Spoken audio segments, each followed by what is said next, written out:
You just heard Jimmy Butler addressing some of the trash talk from Game 3, and that gave us a perfect excuse to play one of our favorite games here on The Jump, Something, Nothing, or Everything. All right, so Jimmy Butler could have let his stats do the talking last night, but he did not. LeBron and Jimmy both chirping back and forth throughout the game.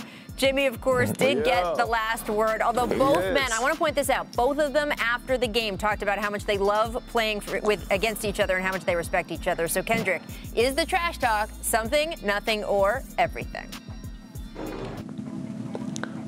It's everything. Rachel, we don't want a friendly finals. We want to see this type of interaction. They're competing. This is what we want. And we don't, look, this is bigger than just Jimmy Butler and LeBron James. This is bigger than the Los Angeles Lakers versus the Miami Heat. This is LeBron James versus Pat Riley. We all know that relationship ain't in on good terms. And I want to see this. This is what we want to see. We don't want to see a friendly finals. Keep talking. Look, I don't understand how the Pat Riley, LeBron James thing didn't end on good terms. It's like when Bron decides to do what he wants to do, everyone's upset, right? Dan Gilbert was upset when he went to Miami. Okay, but let's not put Pat Riley in the same category as what Dan Gilbert did. But what I'm saying is that when Bron decided to go back home, all of a sudden he put Pat Riley in a bad spot. It's like, no, he decided to end his contract, fulfill it, and go home. There's a lot more to that going on, but this is my point. I'm saying it's something. It's not everything. It's not nothing. And why I say it's something is the same point that I made earlier. When you are a Jimmy, or when you are a Tyler Hero, when you are a Duncan Robinson, and you see your best player looking at LeBron James on the Mount Rushmore talking about you're in trouble, y'all in trouble in the fourth quarter, all of a sudden, I'm telling you, you go as your leader goes. And so a lot of times you're just like, oh, okay, yeah, Jimmy, yeah, they in trouble. You start hyping yourselves up. You start hyping each other up. So it's something as far as I think the energy that he gives to his team, he just has them all believing, and that's what you need. I mean, it's just what we want to see, right? It's guys going at it, even if they are friends off the court. As y'all always tell me, just because we're good, you know, when it comes time to have that glass of wine, we are not good inside of these four lines, and we saw that last night.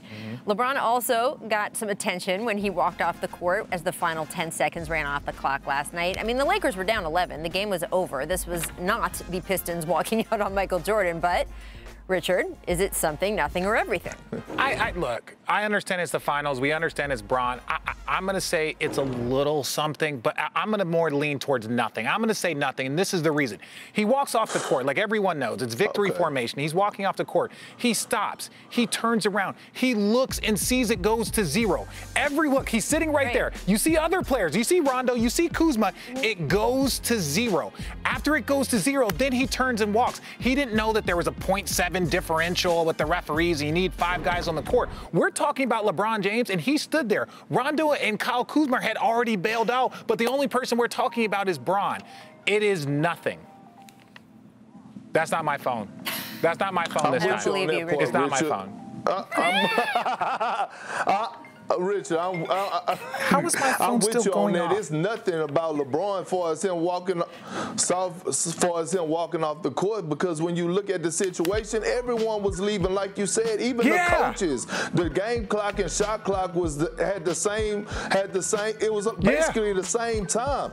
But to me, it's everything. It's everything in another aspect, and let me tell you why. Because to me, it looks like Jimmy sent them to the showers early. That's what it looks like. And now it's everything, because now we all are interested to see what happens in Game 4, because the Lakers walked off the court pissed off and Jimmy Butler sent them to the showers. You know who this bothers? This bothers people who don't like bat flips. That's who it bothers. It bothers the unwritten rules people.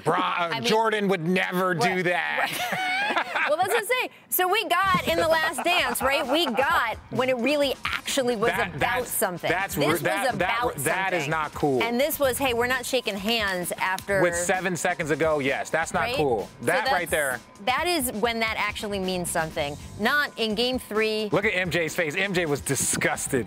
MJ was disgusted. And I love it. Isaiah, like, look, I don't know why I didn't make the dream team. I fit all the criteria. I can point to why they didn't have you on there. And yes, you did fit all the criteria because he was a bad man. And that's when I took it personal. Okay. Thanks for watching ESPN on YouTube. For live streaming sports and premium content, subscribe to ESPN+.